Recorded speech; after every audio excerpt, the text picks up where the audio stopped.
প্রিয় দর্শক, আসসালামু আলাইকুম। দর্শক, আপনাদের প্রীতি ও শুভেচ্ছা জানিয়ে শুরু করছে আমাদের আজকের প্রতিবেদন। তো দর্শক, দেখতেই পাচ্ছেন আমাদের সামনে এক আপু দাঁড়িয়ে আছে। আমরা তার জীবনের গল্পটা শুনবো, জানবো আপু কেন আমাদের ইটের মাঝে আসলেন, তিনি কি বলতে চান। আপু আসসালামু আলাইকুম, কেমন আছেন? ভালো আলহামদুলিল্লাহ। আপু আপনার নাম কি? সোহানা, খুব সুন্দর নাম। তো কোলের বাচ্চাটা কে?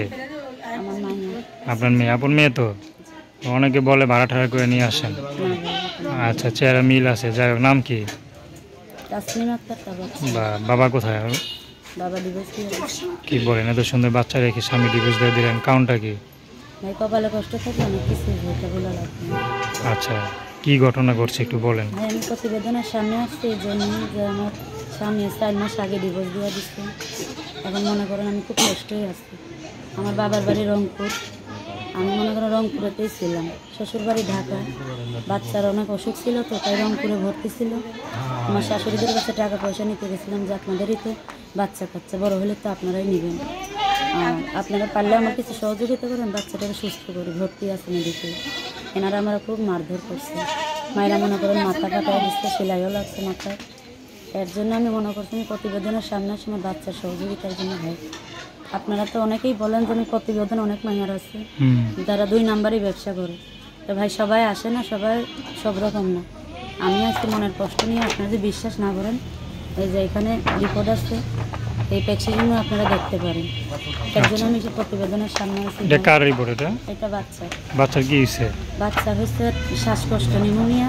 আচ্ছা, মনে করেন ভর্তি ছিল 7 দিন অনেক টাকা গেছে। তারপরে অনেক কষ্ট করে সহযোগিতা মানুষের কাছ থেকে সাহায্য তুলে বাচ্চারা আমি কোনো মতো সুস্থ করি। এটাই আমার জীবন কাহিনী ভাই। এখন আপনাদের সামনে আইসি, মিডিয়ার সামনে। আপনারা যদি মনে করেন যে বাচ্চার জন্য কোনো সহযোগিতা করবে, দয়া করবে, তাহলে আপনারা ফোন দিবেন আমাদের কাছে। কিন্তু অন্য মানুষরা ভাই ফোন দিয়ে কোনো খারাপ আজে বাজে কথা বলবেন না। তো এখন তো মনে করেন আপনার তো স্বামী নাই, যে কি আপনাকে বিয়ে করতে চাই? বিয়া শাদী ভাগ্যের ব্যাপার। সেরকম ভাই মনে করেন আমি মনের মতন যদি মানুষ পাই, ইনশাল্লাহ বাচ্চার দায়িত্ব নিয়ে যদি কেউ বিয়ে শাদী করতে পারে, ইনশাল্লাহ আমি বলবো। আচ্ছা, তো আপনার সাথে কি যোগাযোগ করবে? আমার ভাই নাম্বার দেওয়া থাকবে, নাম্বার দেবো, নাম্বারের সাথে যোগাযোগ করতে পারবে। নাম্বার বলতে পারেন? যে মোবাইলে স্ক্রিনের ওপর দিয়ে দিবেন ভাই।